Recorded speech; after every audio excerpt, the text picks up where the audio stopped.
52 ஆண்டுகள் முடிந்து 53வது ஆண்டில் அடியெடுத்து வைக்கும் நமது முதல்வர் அவர்களுக்கு உங்கள் அண்ணன் கேப்டன் விஜயகாந்த் அவர்கள் சார்பாகவும் தேசிய முற்போக்கு திராவிட கழகத்தின் சார்பாகவும் எங்களுடைய மனப்பூர்வமான பிறந்த நாள் வாழ்த்துக்களை இந்த அவையிலே தெரிவித்துக் கொள்கிறேன். சிஎம் ஒரு ரெக்வெஸ்ட், பெட் பாட்டில்ஸ்ல ஒவ்வொரு டேபிள்லயுமே பாட்டில்ஸ் நீங்க குடி தண்ணீர் வச்சிடலாம். குடிச்சிட்டு அவங்கவுங்க இடத்துல அவங்கவுங்க வச்சிட போறாங்க. இதனால கவர்மெண்ட்டுக்கு எக்ஸ்ட்ரா செலவும் ஒன்றும் வரப்போறது இல்லை. அவங்கவுங்க இடத்துல வச்சிடலாம் அப்படின்ற என் கருத்தை நான் சொல்றேன். ஏன்னா இது டம்ளர்ல கொடுக்கறதும் அது மறுபடியும் கேட்கறதும் அவங்க வருவதும் அவங்களுக்கு நிறைய பணிகள். அது பதில் ஒவ்வொரு சீட்ல ஒரு பெட் பாட்டில்ஸ் மாதிரி கண்ணாடி பாட்டில்ல வாட்டர் வச்சுட்டா அவங்கவுங்களுக்கு தேவைக்கு எடுத்துட்டு கொடுத்துடலாம். ஸோ இது பிறந்த நாள்ல முதலமைச்சருக்கு ஒரு கோரிக்கை வைக்கிறேன். பிளாஸ்டிக் பாட்டில்ஸ் நம்ம அலோவ் பண்ண வேண்டாம், கண்ணாடி பாட்டில்ல நம்ம வைக்கலாம். மாண்புமிகு பேரவைத் தலைவர் அவர்களே, அந்நியார் அவர் ஒரு நல்ல கருத்தை இங்கே சொல்லியிருக்கிறார்கள். அந்த கருத்து ஏற்புடையது அல்ல என்பதை நான் தெரிவித்துக் கொள்ள கடமைப்பட்டிருக்கிறேன். என்ற கோபம் வந்தால் தண்ணி பள்ளி கொண்டிருக்க வாய்ப்பு இருக்கிறது. பேரவைத் தலைவர் அவர்களே, நம்முடைய மாண்புமிகு முன்னாள் முதலமைச்சர் அண்ணன் ஓபிஎஸ் அவர்கள் தண்ணி பாட்டில் இருவதற்கான வாய்ப்பு இருக்கிறது சொன்னார்கள். ஒருவேளை அவருடைய தனிப்பட்ட அனுபவத்தின் காரணமாக அதை அவர்கள் இங்கே குறிப்பிடுறாரா என்பதை நான் அறிய விரும்புகிறேன். உறுதியாக காவேரியிலும் சரி மேகதாதுலும் தமிழ்நாடு சட்டமன்ற உறுப்பினர் மட்டும் இல்ல, யாரும் அதற்காக விட்டு கொடுக்க போவதில்லை என்பது உறுதி. இன்னைக்கு நம்ம முதல்வர் அவரும் புதிதாக முதல்வராக இருக்கிறார். கர்நாடகா முதல்வரும் முதல் முறை முதல்வராக வந்திருக்கிறார். கேரள முதல்வரும் முதல் முறை முதல்வராக வந்திருக்கிறார்கள். சோ 3 முதலமைச்சர்களும் ஒன்று நட்பு ரீதியாக பேசி இந்த பிரச்சனைக்கு தீர்வு காணலாம்.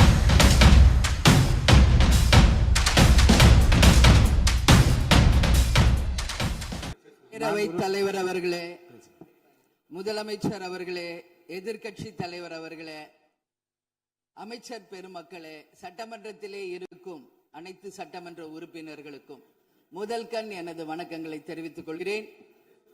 52 ஆண்டுகள் முடிந்து 53வது ஆண்டில் அடியெடுத்து வைக்கும் நமது முதல்வர் அவர்களுக்கு உங்கள் அண்ணன் கேப்டன் விஜயகாந்த் அவர்கள் சார்பாகவும் தேசிய முற்போக்கு திராவிட கழகத்தின் சார்பாகவும் எங்களுடைய மனப்பூர்வமான பிறந்த நாள் வாழ்த்துக்களை இந்த அவையிலே தெரிவித்துக் கொள்கிறேன்.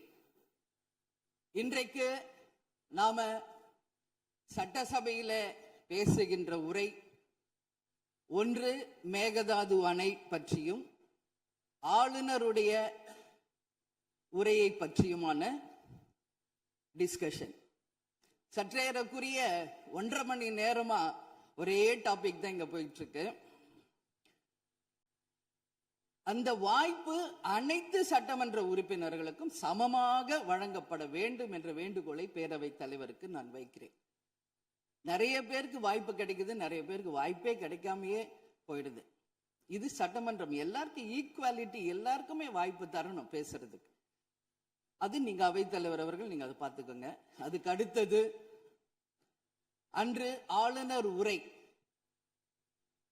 அது தமிழ்தாய் வாழ்த்தோடு ஆரம்பிக்கப்பட்டதை தேசிய முற்போக்கு திராவிட கழகம் மனப்பூர்வமாக அதை வரவேற்கிறோம். அதே போல ஆளுநர் உரை அன்றைக்கு ஆளும் கட்சியின் உரையாக இருந்தது என்பதை யாரும் மறுக்க முடியாது. ஒரு ஸ்போக்ஸ் பர்சன் மாதிரி ஆளுங்கட்சியை பற்றி மட்டுமே அவருடைய உரை இருந்தது. நமது தமிழ் மொழி தாய்மொழி, நம்மளுடைய அன்னை தமிழ் அன்னை. அந்த தமிழ் மொழியை நாம் சொல்றது செந்தமிழ் அப்படின்னு சொல்லுவோம். அதை நாம் கேட்கும்போது அது நம் காதல தேன் பாய்ந்ததாக தான் நம்ம எல்லாரும் சொல்வோம். ஆனால் அன்றைக்கு ஆளுநர் உரையில் 37 நிமிடங்கள் அவர் பேசியதாக ஒரு குறிப்பு இருக்கு. ஆனா 37 தவறுகள், தமிழை பற்றி உச்சரித்தவை அத்தனையுமே மிக மிக ஒரு வேதனையான ஒரு விஷயமாக இங்க நான் பார்க்கிறேன். நம்மளுடைய தலைவர்கள், அறிஞர் அண்ணாவாகட்டும், கலைஞராகட்டும், ஐயா காமராஜர் ஆகட்டும், அனைத்து பெருந்தலைவர்கள், அதே போல வேலு நாச்சியார், இது போன்ற அவர் ஒவ்வொரு பேரை சொல்லும் பொழுதும் முற்றிலுமாக அவருடைய உரையில அத்தனை பிழைகள் அன்றைக்கு இருந்தது. உறுப்பினர் உட்காருங்க. உட்காரணுமா? உட்காருங்க, நான் பேசுறேன். உட்காருங்க. இல்ல இல்லை, உட்காருங்க ப்ளீஸ். மாண்புமிகு உறுப்பினர் ஆளுநர் உரை மீது சொல்லுகிற போது தமிழ் உச்சரிப்பு பற்றி அவர் குறிப்பிட்டார்கள். வேறு மாநிலத்தை சேர்ந்த ஒரு ஆளுநர் அரசின் சார்பில் இங்கே தன்னுடைய உரையை அவைக்கு படிக்க வந்தபோது புதிதாக தமிழகத்தில் வந்திருக்கிற வேறு மாநிலத்தை சேர்ந்த நம்முடைய ஆளுநர் முதலில் எல்லா தலைவருடைய பெயரையும் உச்சரிக்க முயன்றதை நாம் முதல்ல பாராட்ட கற்றுக்கொள்ள வேண்டும்.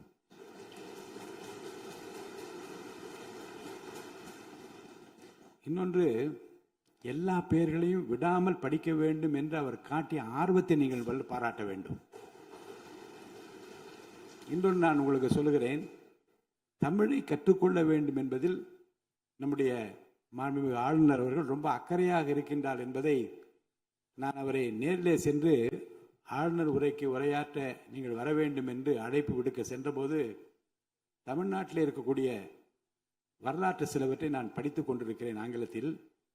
அதில் சுதந்திர போராட்டத்தில் இவ்வளவு பெரிய வீரர்கள், இவ்வளவு பெரிய தியாகிகள் தமிழ்நாட்டில் இருக்கின்றார் என்பதை பார்த்து நான் ரொம்ப வியப்படைகிறேன் என்று சொன்னார். அப்புறம் இன்னொன்று சொன்னார், தமிழில் வந்தவுடனே நான் வணக்கம் என்று சொல்ல கற்றுக்கொண்டேன் என்று சொன்னார். அப்புறம் நான் சொன்னேன், இன்னும் அதிகமாக கற்றுக்கொள்ளலாம், நல்லா இருக்கீங்களா என்று கேளுங்கள் அப்படி என்று சொன்னேன். ஆங்கிலத்தில் அதுக்கு நான் மொழிபெயர் சொன்னேன், நல்லா இருக்கீங்களா என்று ஆரம்பித்தார். நான் உடனே பதில் சொன்னேன், நல்லா இருக்கேன், ஐ எம் ஆல் ரைட் என்று சொன்னேன். உடனே அதை ரிப்பீட் பண்ணார். இதை சொல்லுவதற்கு காரணம் என்ன என்றால், தமிழ்நாட்டுக்கு வந்திருக்கிற, நம் நிலைமையை புரிந்திருக்கிற, நம் உணர்வுகளை புரிந்திருக்கிற ஒரு மாண்புமிகு ஆளுநர் இங்கே படிக்க முயலுகிற போது உச்சரிப்பு வருவது கொஞ்சம் சிரமமாகத்தான் இருக்கும். ஆனால் நம்முடைய கருத்தை முழுமையாக ஏற்றுக்கொண்டு கௌரவத்துடனும் கண்ணியத்துடனும் இந்த அவையை நடத்தி அவருக்கு நாம் நன்றி சொல்ல கடமைப்பட்டிருக்கோம். மேற்கொண்டு அதை விமர்சனம் செய்ய வேண்டாம் என்று நான் கேட்டுக்கொள்கிறேன். அதை நான் ஏற்றுக்கொள்கிறேன் பேரவைத் தலைவர் அவர்களே. அட்லீஸ்ட் தேன் பாய வேணாம், ஈட்டி பாய்ந்தது அது அன்றைக்கு, இது யாரும் மறுக்க முடியாது. அதே போல இன்றைக்கு நம்மளுடைய பேரவையில முதல்வர் அவர்களுடைய பிறந்த நாள். முதல்வருக்கு ஒரு கோரிக்கை வைக்கிறேன். இங்கு நான் சட்டமன்றத்திற்கு வந்த நாட்களில் இருந்து அவை பணியாளர்கள் எல்லாருக்கும் இது மாதிரி ஒரு டம்ளர்ல ஒவ்வொரு இடமா போய் தண்ணி கொடுத்துக்கிட்டு இருக்காங்க. இன்னைக்கு நம்ம ரொம்ப அட்வான்ஸ்டா போயிட்டு இருக்கோம். இன்னும் ஸ்டில் அந்த ஓல்டு மாதிரி போயிட்டு இருக்கு. இல்ல ஒரே ஒரு விஷயம், மாண்பு உறுப்பினர் இந்த தேன் பாய்ந்து அந்த வார்த்தை அவைக்குள் நீக்கப்படுகிறது, அதை எடுத்துருங்க. அடுத்ததுங்க, இது மாதிரி கொடுக்கறது ஒன்லி கிளீன்லினஸ் ஒண்ணு. அவை பணியாளர்களுக்கு நிறைய வேலை இருக்கு. ஒவ்வொரு டேபிளும் அவங்க தவழ்ந்து கொடுக்கறது நமக்கே பார்க்கறதுக்கு ஒரு மாதிரி இருக்கு. ஸோ சிஎம்க்கு ஒரு ரெக்வெஸ்ட், பெட் பாட்டில்ஸ்ல ஒவ்வொரு டேபிள்லயுமே பாட்டில்ஸ் நீங்க குடி தண்ணீர் வச்சிடலாம். குடிச்சிட்டு அவங்கவுங்க இடத்துல அவங்கவுங்க வச்சிட போறாங்க. இதனால கவர்மெண்ட்டுக்கு எக்ஸ்ட்ரா செலவும் ஒன்றும் வரப்போறது இல்லை.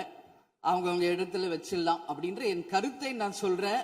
ஏன்னா இது டம்ளர்ல கொடுக்கறதும் அது மறுபடியும் கேட்கறதும் அவங்க வருவதும் அவங்களுக்கு நிறைய பணிகள். அது பதில் ஒவ்வொரு சீட்ல ஒரு பெட் பாட்டில்ஸ் மாதிரி கண்ணாடி பாட்டில்ல வாட்டர் வச்சுட்டா அவங்கவுங்களுக்கு தேவைக்கு எடுத்துட்டு கொடுத்துடலாம். ஸோ இது பிறந்த நாள்ல முதலமைச்சருக்கு ஒரு கோரிக்கை வைக்கிறேன். அதுக்கு நாம நெகிழியில வேண்டாம், பிளாஸ்டிக் பாட்டில்ஸ் நம்ம அலோவ் பண்ண வேண்டாம், கண்ணாடி பாட்டில்ல நம்ம வைக்கலாம். உறுப்பினர் மாண்புமிகு பேரவைத் தலைவர் அவர்களே, அந்நியார் அவர் ஒரு நல்ல கருத்தை இங்கே சொல்லியிருக்கிறார்கள். அந்த கருத்து ஏற்புடையது அல்ல என்பதை நான் தெரிவித்துக் கொள்ள கடமைப்பட்டிருக்கிறேன். என்ற கோபம் வந்தால் தண்ணி பள்ளி கொண்டிருக்க வாய்ப்பு இருக்கிறது.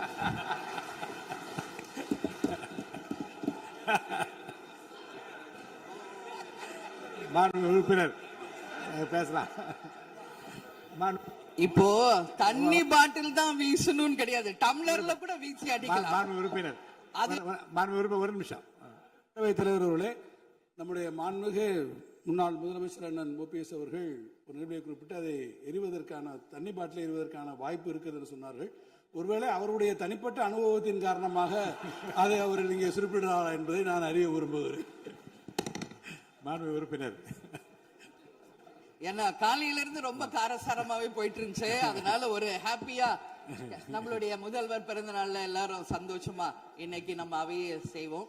சோ பாட்டில் தான் வீசணும்ன்றது இல்ல, வன்முறைக்கு வேண்டும் என்றால் இங்க எதில் எவ்வளவோ இருக்கு, எது வேணாலும் வீசலாம். பட் நம்ம எண்ணம் அது கிடையாது. நிச்சயமாக தண்ணீர் என்றாலே பிரச்சனை தான் போல இருக்கு. அது காவேரி தண்ணீரா இருந்தாலும் டாஸ்மாக் தண்ணீரா இருந்தாலும் அது ஒரு பிரச்சனையா தான் இன்னைக்கு மக்கள்கிட்ட இருக்கு.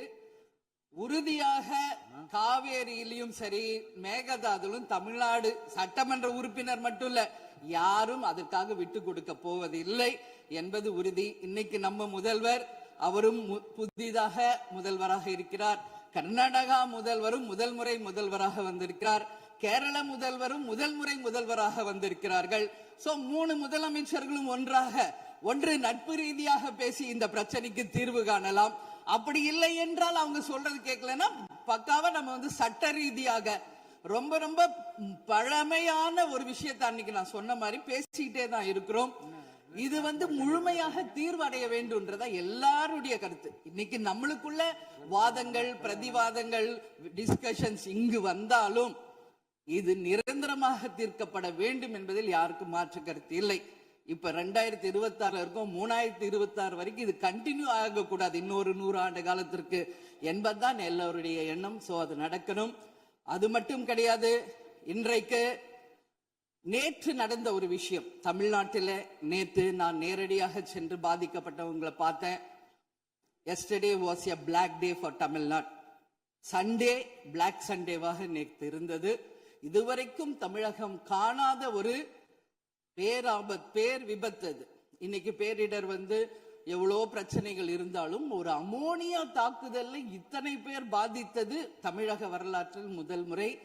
அனைவரும் வடநாட்டை சேர்ந்த பெண்கள், 20 வயசுல இருந்து 25 வயசுக்குள்ள இருக்கிற இளம் பெண்கள். அவங்கள நேரா பார்க்கும்போது மிக மிக மனசுக்கு கஷ்டமாக இருந்தது. என்ன ஃபேஸ்ல பாக்குறோம், உதடு காது மூக்கு எல்லாம் ப்ளீட் ஆயிட்டே இருக்கு. அப்போ டாக்டர்ஸ் அங்க எக்ஸ்பிளைன் பண்ணாங்க, இங்க வெளியே நம்ம என்ன பாக்குறோமோ அதுதான் இன்னர், அதாவது லங்ஸ். இதை பற்றி ரொம்ப விரிவான விளக்கத்தை எல்லாம் அமைச்சர் அளிச்சுட்டாங்க. இதை சுருக்கமா அதை நான் பார்த்தேன், சரியானதுதான். நீங்க மேற்கொண்டு அதை பற்றி பேச ஆளுநர் உரைக்கு நன்றி தெரிவிக்கிற கருத்துக்கு வந்திருக்க நீங்க. கண்டிப்பா. அதனால நான் நினைச்சேன் இன்னைக்கு ஒரு நிமிஷம் அவங்களுக்காக நம்ம மௌன அஞ்சலி செலுத்துவோம் என்று நான் எதிர்பார்த்தேன். இருந்தாலும் பரவாயில்லை. சோ அவங்களுக்கு நான் நேத்தே சொன்னபடி முதலமைச்சர் அவர்கள் 2 லட்சம் ரூபாய் கொடுத்திருக்கார். உடனே அமைச்சர்கள் போய் பார்த்தாங்க. அதெல்லாம் பாராட்டுக்குரிய விஷயம். ஆனாலும் ஏழ்மை குடும்பத்திலிருந்து வந்திருக்காங்க. சோ கன்சிடர் பண்ணணும்னு சொல்லி நான் கேட்டுக்கிறேன். உரிய சிகிச்சை தரப்படுகிறது. அவங்க பிழைப்பது நிச்சயம் கடவுள் கையில இருக்கிறது. சோ எல்லாரும் அவங்களுக்காக ப்ரே பண்ணுவோம் சொல்லி இந்த நேரத்தில் நான் கேட்டுக்கொள்கிறேன். ஒரு பெண்ணா அந்த பெண்களை பார்க்கும்போது என்னால் அதை ஏற்றுக்கொள்ள முடியலை. அதனாலதான் சபையில் அதை நான் பேசுகிறேன். அதே போல இன்னைக்கு முதல் முறையாக மற்ற சப்ஜெக்ட் எல்லாம் பேசிட்டு இருக்கேன். என்னுடைய தொகுதியை பற்றி இதுவரைக்கும் நான் பேசவே இல்லை. நான் சட்டமன்ற உறுப்பினராக வெற்றி பெற உறுதுணையாக இருந்த திராவிட முன்னேற்ற கழகத்திற்கும் அதன் தலைவர் அண்ணன் ஸ்டாலின் அவர்களுக்கும் இந்த நேரத்தில் என் நன்றிகளை தெரிவித்துக் கொள்கிறேன்.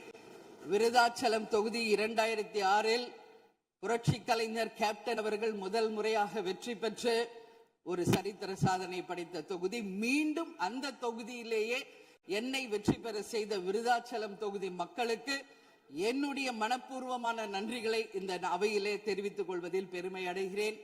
அதே போல அந்த விருதாச்சலம் தொகுதி மக்களுக்கு நான் என்னைக்கும் உண்மையாக இருப்பேன், நேர்மையாக இருப்பேன் என்பதையும் இந்த நேரத்தில் தெரிவித்துக் கொள்கிறேன்.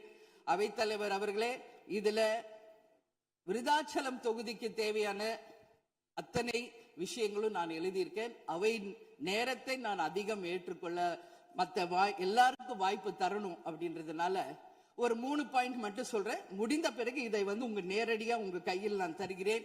அதை நீங்கள் எடுத்து தீர்மானமாக நிறைவேற்றி தரணும்னு சொல்லி கேட்டுக்கிறேன்.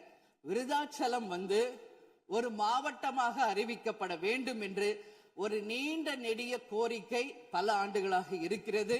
அதுதான் அங்கு எல்லா மக்களினுடைய விருப்பம். அதை நீங்கள் முதல்வர் அவர்களும் அவைத்தலைவர் அவர்களும் கவனத்தில் கொண்டு விருதாச்சலத்தை ஒரு தனி மாவட்டமாக அறிவிக்க வேண்டும் என்பதை இந்த நேரத்தில் நான் சொல்கிறேன். அதே போல பீங்கான் தொழிற்சாலை மற்றும் கல்லூரி தமிழ்நாட்டில் வேறு எங்குமே கிடையாது. அது விருதாச்சலத்துல மட்டும்தான் இருக்கு, கவர்மெண்டோடைய அந்த ஃபேக்டரியும் சரி ஒரு காலேஜும். பட் ரொம்ப ரொம்ப ஒரு நலிவுற்ற நிலையில் இருக்கிறது. சோ அதை நீங்க கட்டாயமாக மிகப்பெரிய அளவுல டெவலப் பண்ணி அதன் மூலம் வேலை வாய்ப்பையும் அதே நேரத்தில் எக்ஸ்போர்ட் பண்றதுக்கும் கட்டாயம் அரசு நிச்சயம் எங்களுக்கு ஒத்துழைக்க வேண்டும் என்பதை கேட்டுக்கொள்கிறேன். விவசாயம் நிறைந்த பகுதி, அங்கு குடிதண்ணீர்ல மாசு இருக்கிறதுனால நிறைய மக்களுக்கு கிட்னி பாதிக்கின்ற ஒரு நிலைமை இருக்கு. சோ அங்க கூட்டு குடிநீர் திட்டத்தை கொண்டு வர வேண்டும். மரவள்ளி கிழங்கு, மக்காச்சோளம், நெல், கரும்பு இவைதான் அங்கு அதிகமாக விளைகிறது. சோ விவசாயிகளுக்கு முழு கடன் தள்ளுபடி செய்து விவசாயிகளுக்கு எல்லா விதத்திலும் இந்த அரசு உறுதுணையாக இருக்கணும் சொல்லி நான் கேட்டுக்கிறேன். அதே போல டெல்டா பிரச்சனை மட்டும் கிடையாது, இது தமிழ்நாடு பிரச்சனை. நம்மளுடைய நீர் ஆதாரம் எல்லாருக்கும் கிடைக்க வேண்டும் என்றும் கூறி, இது அவை முடிந்தவுடன் இதை உங்களிடம் சமர்ப்பிப்பேன். இதை நீங்கள் ஏற்று இதை கட்டாயம் நிறைவேற்றி தர வேண்டும் தொகுதிக்காக என்று கேட்டுக்கொண்டு, எல்லாருக்குமே இந்த நேரத்தில் இந்த அவையில் பேச வாய்ப்பு கொடுத்த அவைத்தலைவர் அவர்களுக்கும் இன்று பிறந்தநாள் காணும் முதல்வர் அவர்களுக்கும் என் நன்றிகளை தெரிவித்துக் கொண்டு அமர்கிறேன். நன்றி, வணக்கம்.